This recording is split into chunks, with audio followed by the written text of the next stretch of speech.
I think that gender dysmorphia is not actually going to serve most of these kids if they pursue medicalization, because it's not actually addressing the root cause. The kids who are looking seriously at pursuing the medical route and are already starting to take puberty blockers and maybe taking cross-sex hormones, they're already down that path. I just recently was asking one who I dearly love, what is the off-ramp here? To be sitting in your driveway in your truck with that young person and to see the lights go out, that is not something a parent ever wants to see. It's something distinctly, and I'm sorry, I'm emotional about it even now, but it's something that you can see distinctly as a parent. You can see when something comes across the child's face and you know that they're no longer the person that they were. The data is right there in plain sight. We are way over treating our kids and we're not doing basic common sense stuff. And I really think parents feel very trapped. If they're not pursuing the paths, the route options that I was alluding to before that are, highlighted as the suggested route, SSRIs for depression, then they're feeling like they're doing harm to their kids. They're not empowered to actually pan back and look at the full picture and think about, okay, what are the rest of the environmental, inputs and conditions that my kid is living in? What is the social media influence? What is the sleep influence? What's the nutrition influence? I've gotten to be a huge nerd on the microbiome. This is all interconnected. 90% of the serotonin your body makes is made in the gut. I've seen firsthand that those medications do erase some of the child. And from my perspective, it erases some of the most idiosyncratic, passionate parts of the child. They lose a bit of themselves. And they also begin to think, gosh, I need to take something outside myself to make myself acceptable to the rest of the world. What message is that really sending to our kids?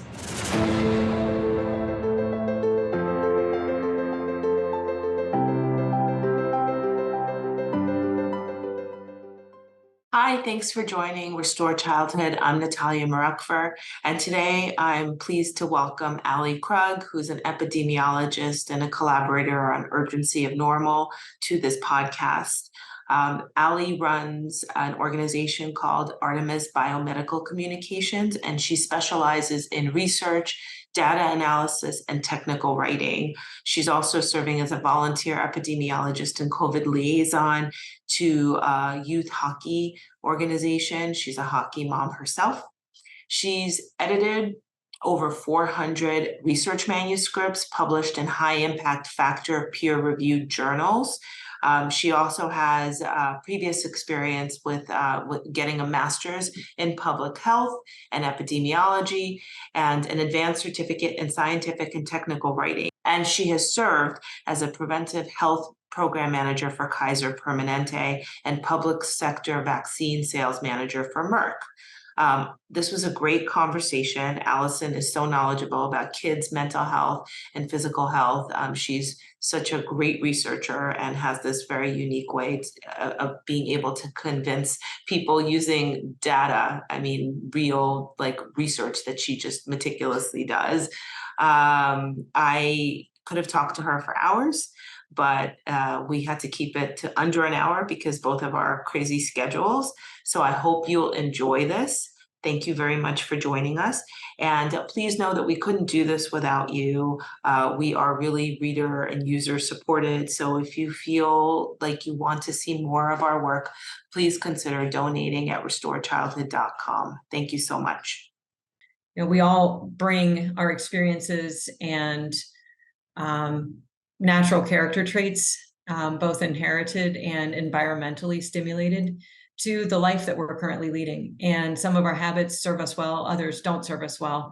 But they're difficult to stop sometimes. The things that are not serving us well are really difficult to stop, whether it's overindulging in alcohol, sugar, processed foods, and even overexercise, overwork. We find our identities sometimes in things external to us. And identifying whether or not what we're doing, our patterns of behavior, are helpful to us and serving us is the first step in figuring out, okay, do we want to make a change? Or do we like how things are going? That awareness is really important. And sometimes it's hard to hit pause and pan back and really self-assess. what are we doing and why, and how is it serving us, and how is it not, and what can we change? Those are the things I really care about for me, for my kids, for their friends. And as we were just talking off screen, I was mentioning that I had anorexia, severe anorexia, for about 4 years in high school. And I'm okay talking about that now because it serves a larger purpose.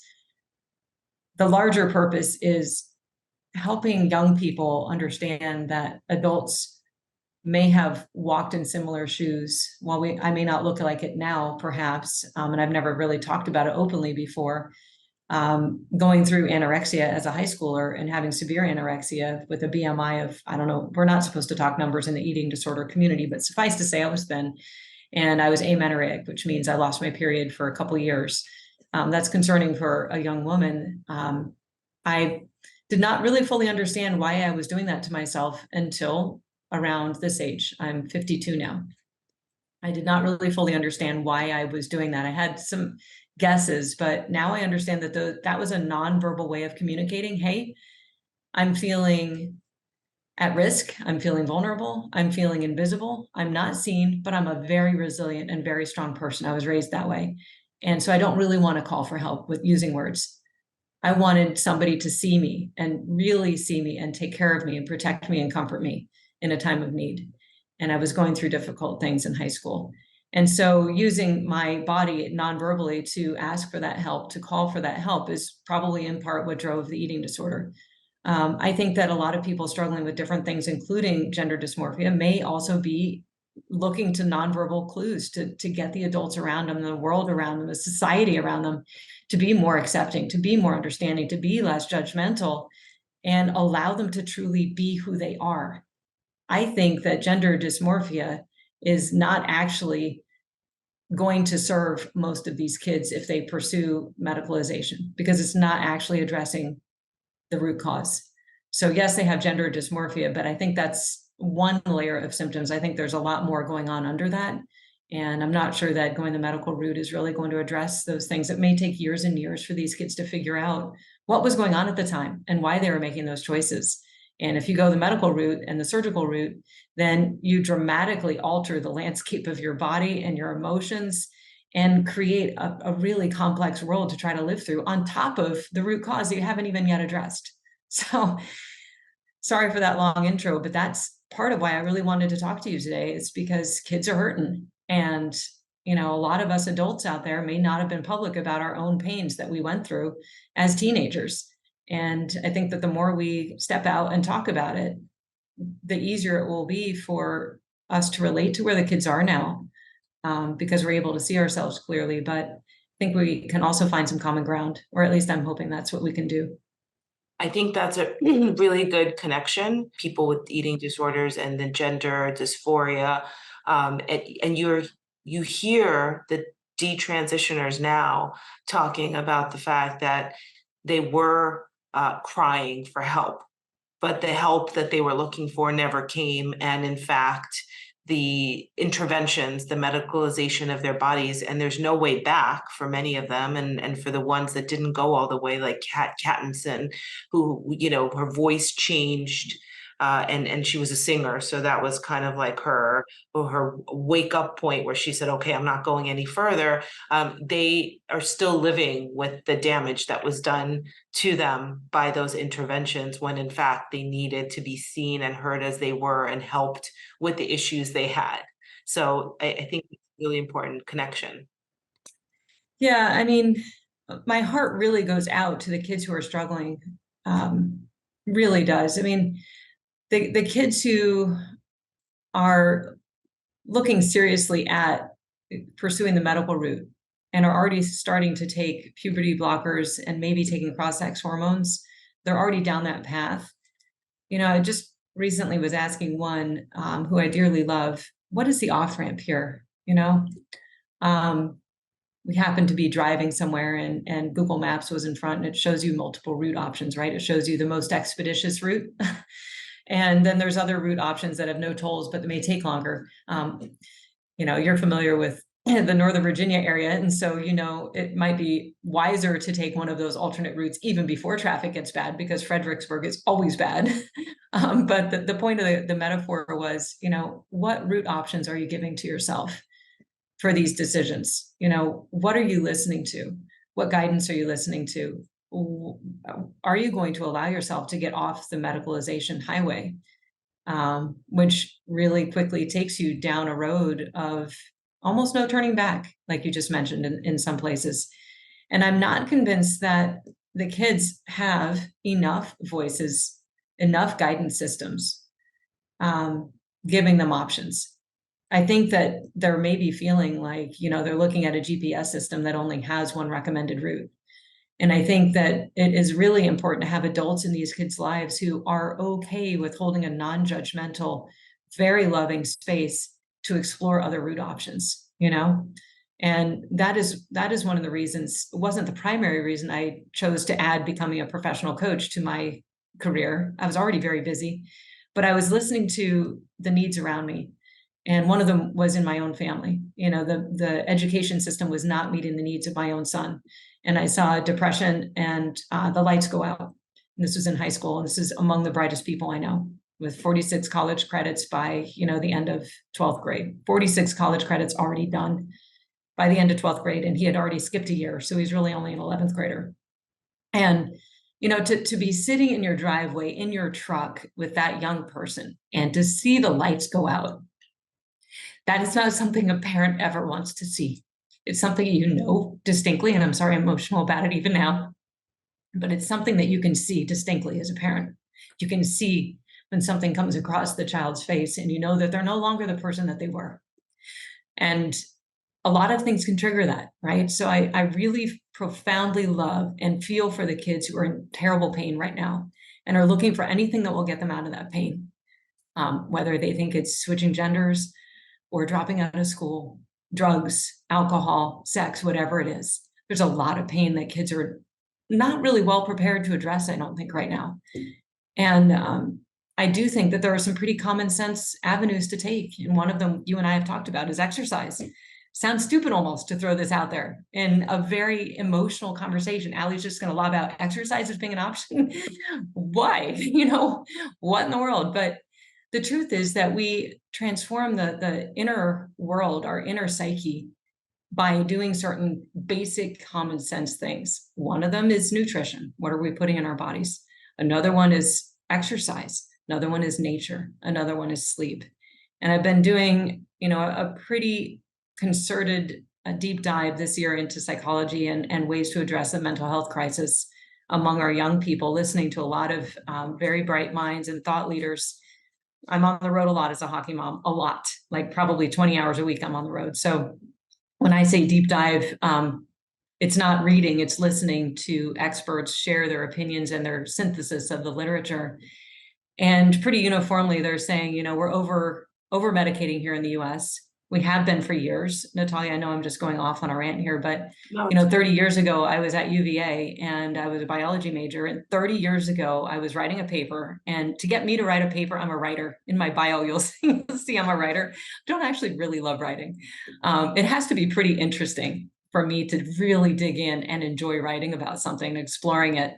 And 30 years ago, I noticed that in my Psych 101 class, I needed to write a paper. So I was like, all right, ADHD. It turned out 30 years ago, and I wish I could find the hard copy of this paper. It's not like I had a drive that I could save it to back in 1993. I can't find the hard copy, but I remember very clearly creating a graph showing Ritalin prescriptions in the US compared to Europe. And at that time, 30 years ago, we were like 500 times the prescribing rate per capita compared to Europe. So this, sense that we are over prescribing is not new at all. I mean, this was true 30 years ago. And unfortunately, it still feels very uncomfortable to talk about it, especially as a generalist. I have a master's degree in public health. I'm an epidemiologist. I'm not a psych. I'm not a doctor. I'm not an MD. So I feel very vulnerable speaking my mind on some of these topics, but the data is right there in plain sight. We are way over treating our kids and we're not doing basic common sense stuff. And I really think parents feel very trapped. If they're not pursuing the paths, the route options that I was alluding to before that are, highlighted as the suggested route, SSRIs for depression, then they're feeling like they're doing harm to their kids. They're not empowered to actually pan back and look at the full picture and think about, okay, what are the rest of the environmental, inputs and conditions that my kid is living in? What is the social media influence? What is the sleep influence? What's the nutrition influence? I've gotten to be a huge nerd on the microbiome. This is all interconnected. 90% of the serotonin your body makes is made in the gut. So I'll just hit pause there on the rant. But I feel like all of these current concerns that feel so exigent are very much interrelated. And they circle back to, I think, parents feeling like they can't trust themselves and they can't think critically. They can't ask questions because even asking a question is somehow not in their domain. Yeah, so a couple of things that I was thinking is, the overprescription of ADD drugs and antidepressants, especially amongst young people, is, we know that kids are sitting more than ever before. They're eating really nutrient-free food, like it's not, the white bread and cream cheese sandwiches and chips and ultra processed foods, even, things that seem kind of healthy, like yogurts that are full of sugar and no fat. It's like the stuff that we're being sold is really rotten. And the way we're dealing with that is by giving them more drugs, the attention. Right. But yeah, take a pill to eat too, because ADHD meds knocked back your appetite. Yeah. And then the sleeping melatonin. Yeah, melatonin. But if you look back at like Teddy Roosevelt, I was watching the documentary on him a few years ago, and he was really hyperactive as a kid, and fortunately his family had the education and the means, and he went hunting and fishing and pursued so many different things and became a leader because he wasn't drugged up and sedated. The same with Winston Churchill. He was a terrible student. He was disruptive in class. He ended up going on to win the Nobel Prize for Literature, leading the free world during World War II, and probably one of the greatest thinkers of all time and orators. My God, nobody speaks that way anymore. But imagine if he had been sedated. That would have changed the world. How many Winston Churchills are we sedating right now? I feel like, and I listened to your pod with Dr. Kalibi, and who was also talking about some of these issues. I feel like, parents are in a desperate place. Having a very high energy, highly intelligent, highly sensitive child is not for the faint of heart, 100%. But at the same time, you have to think about who you're medicating and why you're medicating that person. Are you medicating the child because the family is struggling, the family system is struggling? Well, if so, let's look at that. Let's talk about non-pharma ways to help the family system deal with the chaos and the intensity. There are ways to do it, but no doubt it's not easy. It's just that, unfortunately, I think parents are given, only, again, one route option, and that is you should do this. But I've seen firsthand that those medications do erase some of the child. And from my perspective, it erases some of the most idiosyncratic, passionate parts of the child. They lose a bit of themselves. And they also begin to think, gosh, I need to take something outside myself to make myself acceptable to the rest of the world.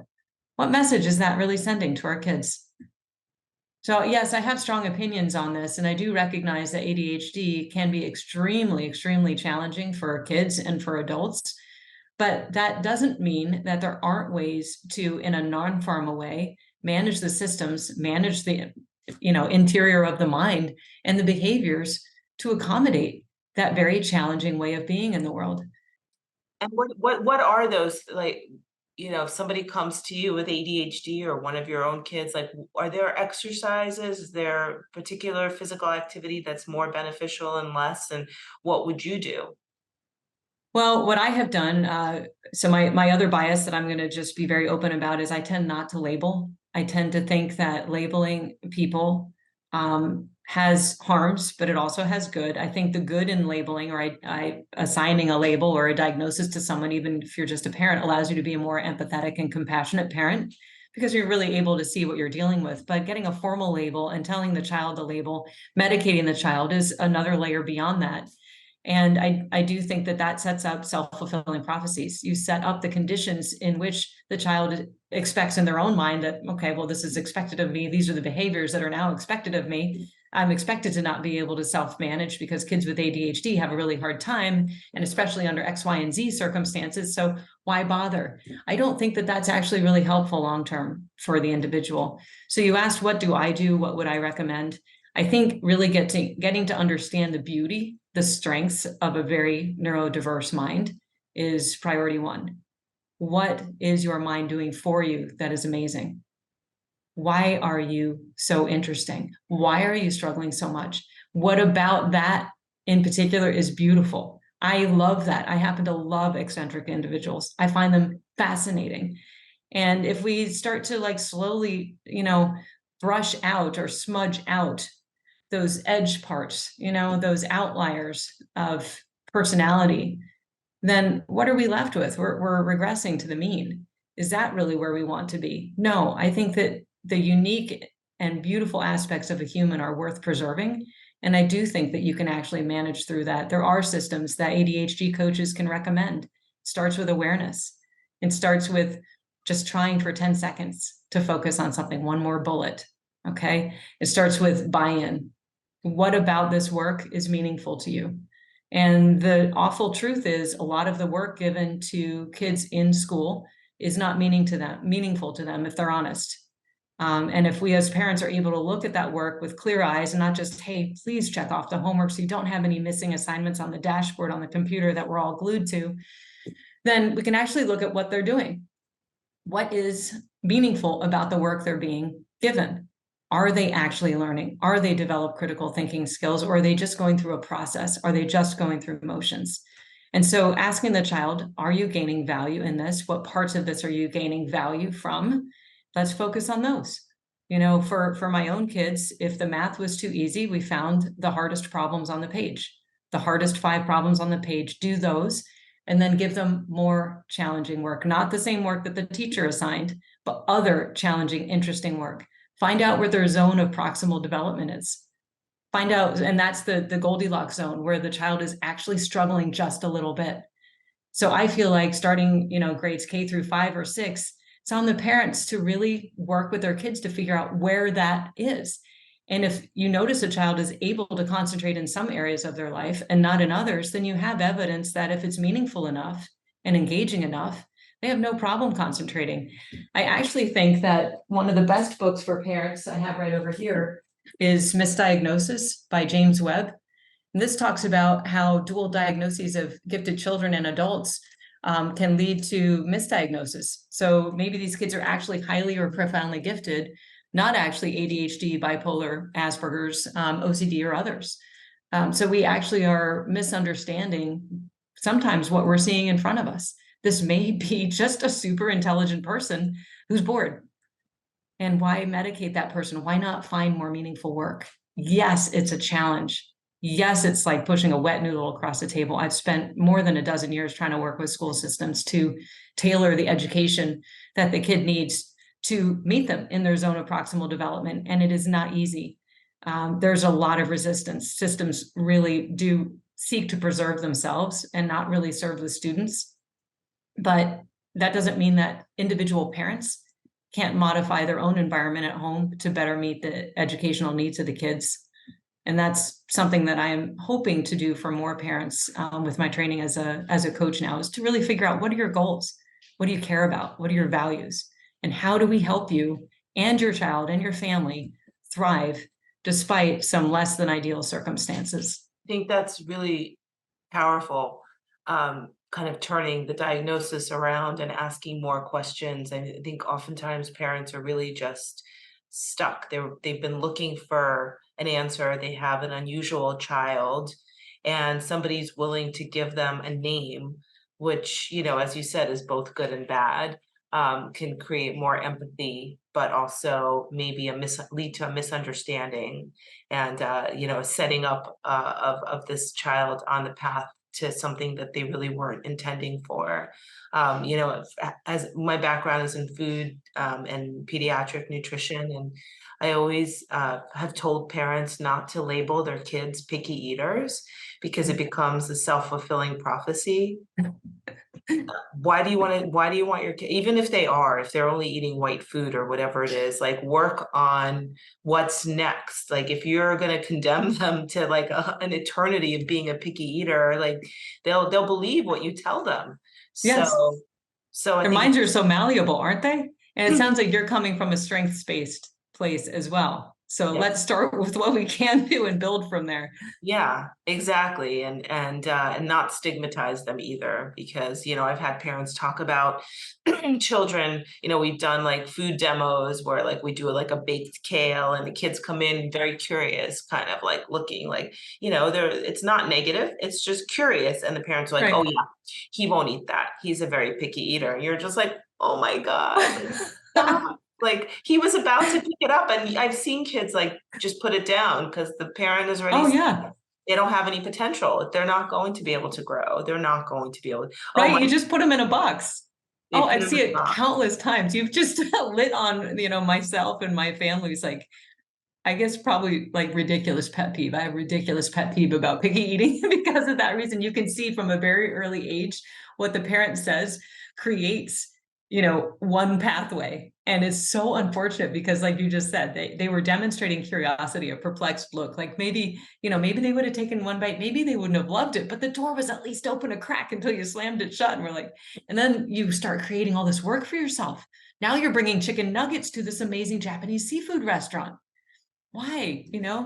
So we allowed our kids one food hate at a time. It is okay to have like an incredible aversion to something. I tried to get my older boy to eat figs, and it just would not happen. It would not happen. You bite into that, I won't say what it's looked like, yeah. So you bite into that, and it's kind of like a interesting fruit. But you get one at a time. You don't get to like have only one food like at a time, Like a You no get one thank you food. bite. We used to do like no thank you bites, like have a bite, spit it out. Because sometimes it's a texture. Sometimes it's not necessarily a flavor. Like I think we think very one-dimensionally, and kids may not know how to identify what the aversion is. So, allowing them to experience it and then also say no is a powerful thing to do. And I find that oftentimes parents project their own aversions and really kind of put their kids in a box, like in a way. And I almost wonder at times if the whole gender dysphoria um, phenomenon is partly parent-led rather than child-led. Some of it feels like Munchausen by proxy, to be honest. Like maybe parents, who don't have all that much going on, and now like a child expresses some sort of question, and now they have way too much time to pursue the answers and go down the wrong path. I don't know. What do you think about? Is that me just projecting, or? It's a touch of that, but I think it's a curious theory. And I do think that there could be other things going on that, maybe the parent also felt some of these, the social rejection, and didn't have really a safe place to kind of process that and talk about it. Just emerged from maybe a rocky adolescence into adulthood, finally, thankfully finds a partner, has a child, and now they're watching their child go through the same painful experiences they went through, you know? And if the child is finding some sort of, balm in BALM, I'm saying is, some kind of therapeutic value in considering this alternative course for gender, then who can really blame a parent for wanting to see their child have what they might perceive to be a more welcoming path, a tribe to belong to? I can certainly understand that.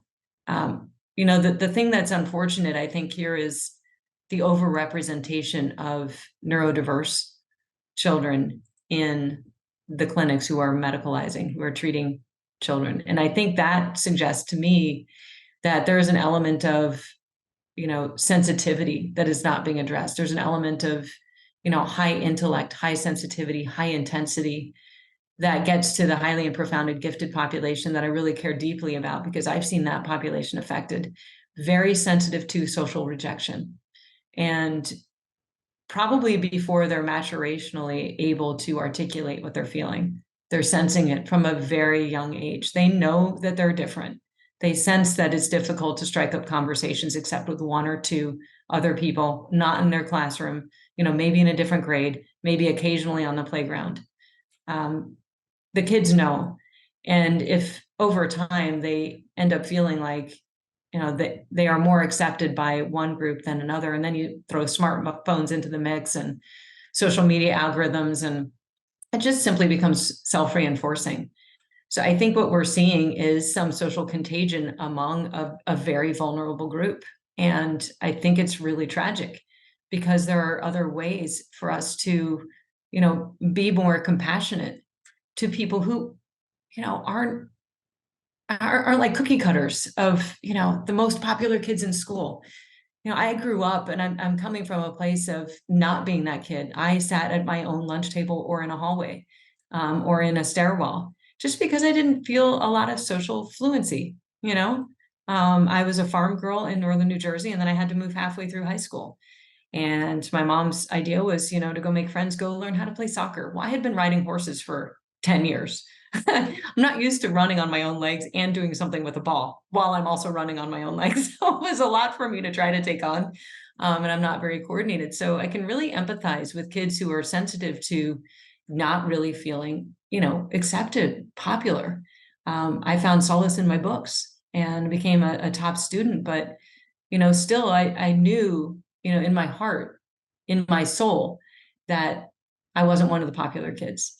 So to think that these kids know that, and then they find a way to be celebrated by choosing a different path, who can really blame them for wanting to choose the more attractive, colorful, accepted, celebrated path? And I just think that we're missing opportunities to open a conversation about what it's like to have a really interesting mind.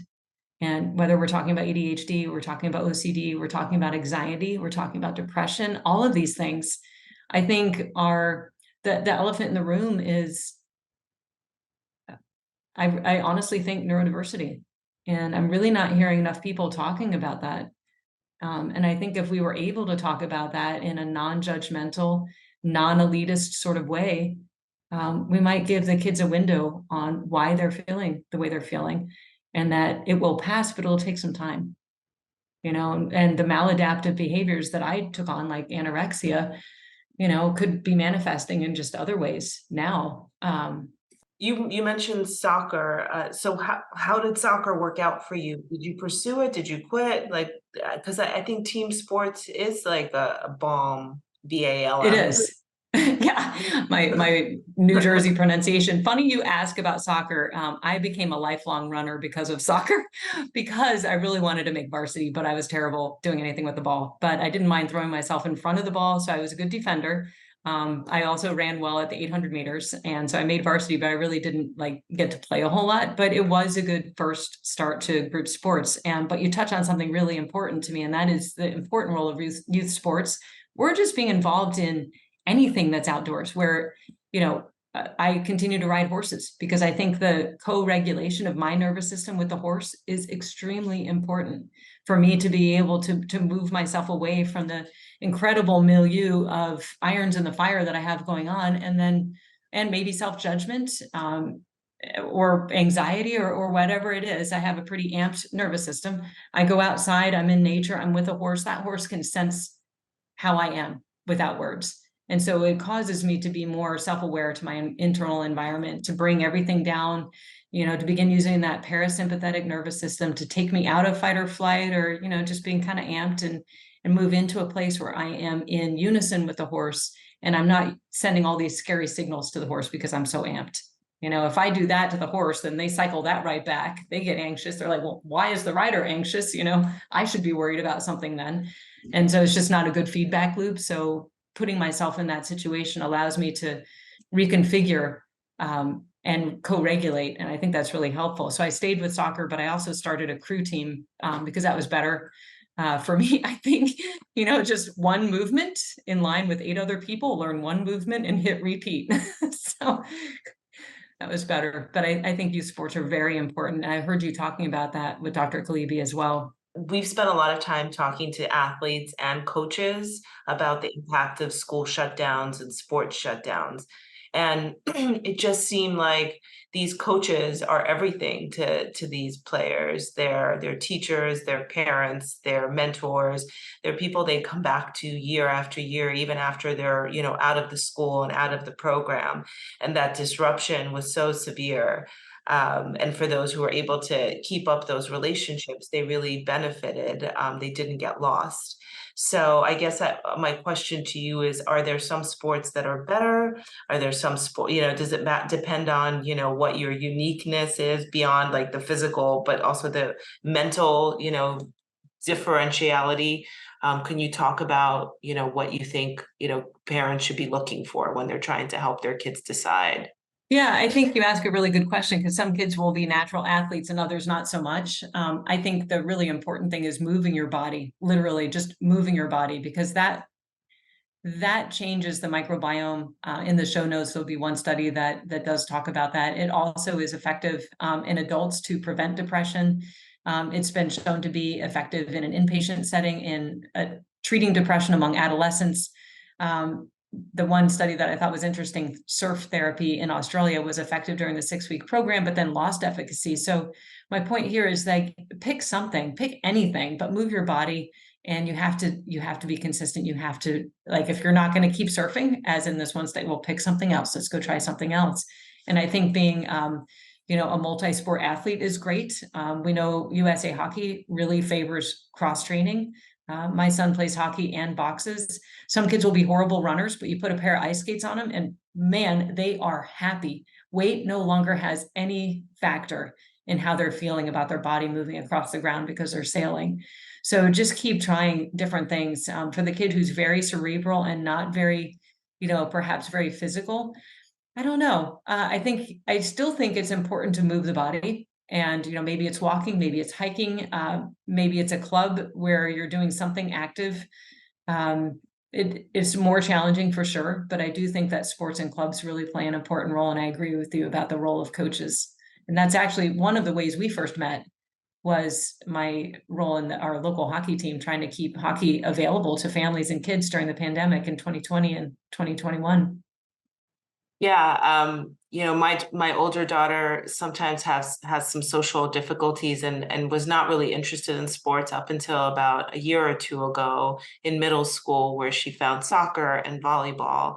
And it's really been life-changing for her, because I think sometimes neurodivergent kids struggle in an unstructured social environment. And it seems like the rules of sport, I haven't quite figured it out, but there's something about the structure. I don't know, maybe you can talk about that a little bit, that's really helped her blossom. That's a really good point, Natalia. The structure does, I think, help because there's a set of expectations and norms. And you don't just have to like wing it in a party setting where there's just so much uncertainty and, feeling and really vulnerable. Who's going to talk to me? What am I doing? Just feeling very exposed potentially in an unstructured social environment. There are lots of things. There's destination imagination, which is, I don't know if you have it up where you are, but it's very project-based problem solving. And it even includes like theater and STEM related activities. But that would be something to look at, destination imagination, for kids who are not necessarily interested in sports, but it is active. I mean, they're building things and acting things out. And just we know from the literature that social connections are important and in-person social connections are important ways of preventing depression. So important. I mean, also family dinner. Like I just Yeah. asked on Twitter, I was like, how many people actually eat dinner together as a family? We've broken down, meal times. We've broken down multi-generational family homes. Like everybody is so untethered, and like there are free ships sailing in the night. And I've often talked about how important it is for children to be connected with multi-generational members of their family to help put things into perspective, because otherwise, it's just like they were born 10 years ago and that's all they know. Like, there's so much history. My grandmother would say so many things that would either, scare me, upset me, but also help to put my fears and sadnesses into perspective. And they're still with me now. I'm 52 as well. So they've been with me, all my life, even after my grandparents have passed. On that note, can you talk a little bit about social media and just excitability in the brain, and what the impact is of like this current news cycle and the violence and the imagery that we're seeing, on children are seeing, younger children, older children, like what parents can be looking for and what they can do in terms of like talking to their kids about what they're seeing on social media? Yeah, that's a tough question. I have two boys, 18, and so he's doing exactly what he wants when he wants to do it. He's doesn't even sleep at regular hours. He's pretty much nocturnal. The younger boy, 15, has rejected social media. He doesn't use social media, but that doesn't mean he's not exposed to the news cycle. And I think your question pertains to the potential harms of social media right now with respect to the news, but I think also touching on our conversation earlier regarding gender medicine. I think having an open conversation with kids about what goes into their minds and what goes into their mouths is probably a reasonable place to start. And thinking about, like we were talking about earlier regarding school, how is this serving you? What meaning is there in this activity, in what you're looking at for you? What is the nutritional value of the food that you're choosing? How is that food serving you? Because it's all there for them. And I think that one of the fallacies maybe of parents is they can manage and control what goes into the pantry by what gets purchased.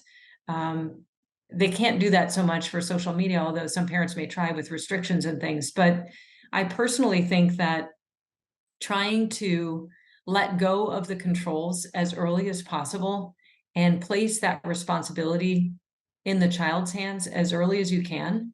I know this is going against what other people might recommend, but it takes you out of the driver's seat, allows the child to be in the driver's seat, but a conscious driver. And I think some of the problems that we're seeing are people unconsciously surfing, unconsciously being pulled into a spiral of consumption, whether it's media or whether it's junk food. And on both fronts, we need to shift people into a more conscious frame of mind, be aware of what they're doing, and make choices based on what is serving their purpose, their passions, and what isn't. And that I think would give kids the ability to feel the agency that they crave, agency meaning the ability to have freedom of choice. And in the teenage years, that's really important. It takes you, the parent, out of the role of being the enemy and really giving the child the tools to think about, why am I looking at this? What can I do with this information? And as we were talking about before, how can I use this to move forward in some way to create the change that I desire to see in the world? And if we're able to elevate the child's thinking about what they're doing with their time and what they're doing, just feeding themselves and with exercise, then I think we're really moving the needle on giving them a healthy set of tools to conduct their lives as they emerge into adulthood.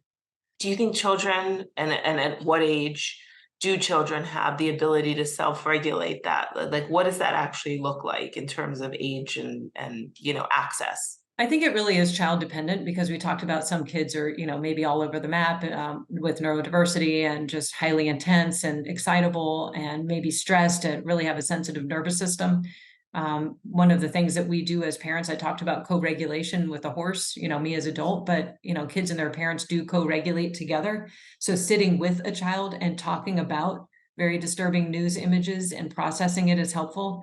I think, a good rule of thumb might be around age 13 to start thinking about, okay, what choices are you making? How are you making them? My own kids hate when I ask a ton of open-ended questions, so I have to be judicious when I do it. But one of the reasons we play sports is so they're trapped in a car with me. Don't tell them that's not exactly true. I love driving around with them. But if you do have an occasion to go travel long distances with the kids. It's a great opportunity to listen to what they're interested in. What YouTube channels are they following? Why are they listening to this? And one of the ones that we listen to a lot is Wendigoon. And it's just fascinating, absolutely fascinating. Classical literature is analyzed and discussed in addition to some other really esoteric, creative minds out there on the internet. So, partnering with your child to figure out what they're interested in and why, and express some interest in it, and then they'll be more likely to bring things to you because you had some common ground at one point on this. Well, then they'll bring you this. Share in humor with them. You asked at what age is all this reasonable? It's, again, I think really based on having a solid understanding of your child and having a really good relationship to start with. Then the parent will have their own intuition about at what age is each milestone appropriate going forward. I think it's really, I think, tough for me to say as a specific age. Right. That's helpful. And certainly every child is different. I think we want to give them the basic media literacy skills as quickly as possible, especially nowadays, because something I've noticed is even if your child is not accessing some of these websites, they're around their friends.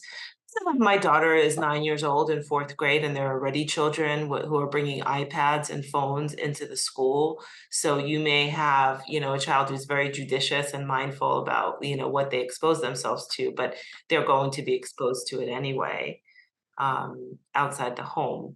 So I think those open conversations as early as possible, I think, we've been having a lot of them for sure.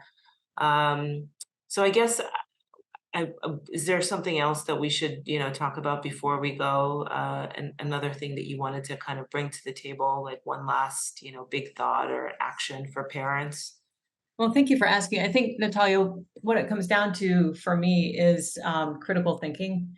And, you mentioned children will have different access at different ages to, different websites, devices, information, influences.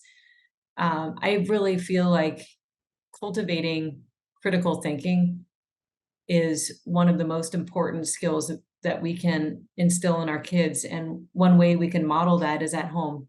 How able are we as parents to talk about difficult subjects with each other? How able are we to hold a space open for debate, constructive debate? And I think that will show our kids that they are able to bring to us difficult topics and talk about them early enough that we could maybe still have some influence, versus them hiding out with something that they're harboring. The pain that I was alluding to earlier that we know kids are going through, maybe of social exclusion or social rejection or some other things. If they know that there's a place in the home where thoughts and questions are welcome, I think that's a really good start to building the kind of relationship that will allow you to remain an important influence over their lives, over the rocky adolescent years. And compassion for others and courage, I would add to that too. And then don't forget creativity. Some of these really interesting creative souls may not follow the typical path. And because I am fortunate to be a parent to a creative mind, I would just say to those other parents out there who have challenging kids who are not following the path that you really thought was best for them, that you really thought would provide them the greatest opportunities for security and putting food on the table in the future, you're not alone. There are other parents of creative minds, and I call them, the disruptors and the combiners. So that interesting group, the iconoclasts, I think are deserving of every effort that we can possibly make to accept them for precisely who they are. And there are supports, as we were alluding to before, dealing with the kind of challenges, the ADHD and other things may present. And part of that is trying to get the rest of the world to accept them and feed them the mental nutrition that they need and that they crave, and set up the conditions for success for them versus trying to get them to change or medicating them into compliance with, expectations that may not be appropriate. I love that. So nurture the child you have rather than try to, create the child that, or force, the mold the child that you envision. See who you have in front of you. I like. Right. And trying to keep a sense of humor. I found in one paper that I was reading, novelty, flexibility, and humor. And when I read that in this paper, I was like, oh my God, this is exactly how I have survived, 15, 16 years is novelty, flexibility, and humor.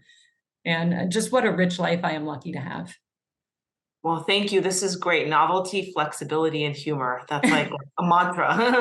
It really was. Thank you so much, Allie. It's been such a great conversation. I really appreciate it. And I hope to talk to you again soon. Thanks, Natalia. Thanks for raising these conversations for us.